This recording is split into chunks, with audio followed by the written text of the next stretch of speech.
වර්ෂ 1983 අප්‍රේල් 18 වන දින ලෙබනනයේ බේරූට්හි ඇමරිකා එක්සත් ජනපද තානාපති කාර්යාලයට විනාශකාරී මරාගෙන මැරෙන බෝම්බ ප්‍රහාරයක් එල්ල විය.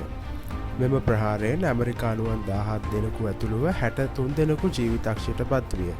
ඔවුන් අතර තානාපති කාර්යාලයේ කාර්ය මණ්ඩලය, හමුදා නිලධාරීන් සහ CIA නිලධාරීන්ද විය. මේ ඇමරිකා එක්සත් ජනපද රාජ්‍යතාන්ත්‍රික පරිශ්‍රයකට එල්ල වූ පළමු මහා පරිමාණ ප්‍රහාරය සනිටුවන් කළ අතර එය මැද පෙරදිග වර්ධනය වන ත්‍රස්තවාදී තර්ජනයද ඉස්මතු කළේය. පුපුරණ ද්‍රව්‍ය පිර වූ වෑන් රථයක් පදවාගෙන පැමිණි මරාගෙන මැරෙන බෝම්බකරුවෙකු විසින් මෙම පිපිරීම සිදු කරන ලදී. එය තානාපති කාර්යාලයේ ඉදිරිපස කොටස බිඳ දැමීමට සමත් වූ අතර ගොඩනැගිල්ලේ වැඩි කොටසක් කඩා වැටුණි.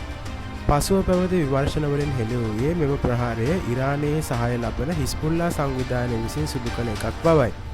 හිස්බුල්ලා සංවිධානය යනු ලෙබනනයේ සිවිල් යුද්ධය අතරතුර බලවත් සටන්කාමී බලවේගයක් ලෙස මතුවී තිබූ සටන්කාමී සංවිධානයකි.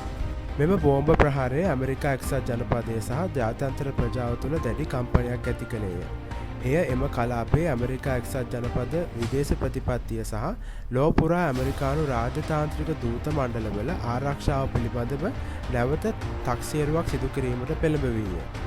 මෙම සිදුවීම ලෙබනනය තුළ තවදුරටත් ප්‍රචණ්ඩත්වය ඉහළ යා හැකි බවට භයානක පෙරනිමිත්තක් වූ අතර මාස කිහිපයකට පසු එල්ල වූ කුප්‍රකට මැරීන් බැරැක්ක බෝම්බ ප්‍රහාරයද ඊට ඇතුළත් වූ.